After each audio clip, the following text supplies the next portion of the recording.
Instagram પર જ્યોતિષ વિદ્યાની post મૂકીને પ્રેમ સંબંધથી માંડી ધંધાકીય પ્રશ્નોના નિરાકરણની ખાતરી આપીને ઓનલાઈન છેતરપિંડી કરનાર યુવકને ખાડિયા પોલીસે ઝડપી લીધો છે.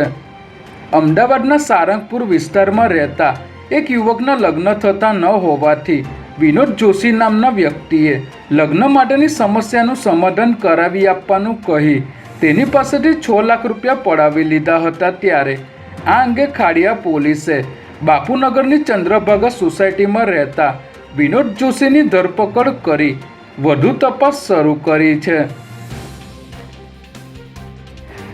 આજે દેશભરમાં મેડિકલના વિદ્યાર્થીઓ માટે નીટ પીજીની પરીક્ષા યોજાઈ હતી. MBBS પછી માસ્ટર્સ માટેની આ પ્રવેશ પરીક્ષા સિંગલ સેશનમાં લેવામાં આવી રહી છે. ત્યારે અમદાવાદમાં પરીક્ષા આપવા માટે એક જ સેન્ટર હોવાના કારણે વિદ્યાર્થીઓ અને વાલીઓએ ટ્રાફિક સમસ્યાઓનો સામનો કરવો પડ્યો હતો.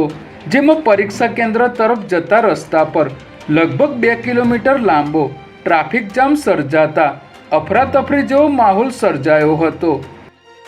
અમદાવાદના 13,000 સહિત રાજ્યમાંથી અંદાજે 50,000 જેટલા વિદ્યાર્થીઓએ આ પરીક્ષા આપી છે.